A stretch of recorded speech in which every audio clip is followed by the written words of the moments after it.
How to mention back close friend story in Instagram, and is it possible? Today we're going to talk about how to mention someone back in your close friend story on Instagram, something that a lot of people have been asking about, and is it possible? Let's find out. First off, let's quickly go over how close friends stories work.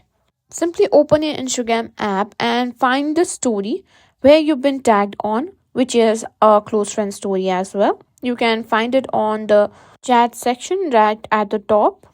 As you can see, we've got mention in the story message, and at the top you can see three dots. Simply tap on it, and here you can see you cannot find mention someone or mention back option.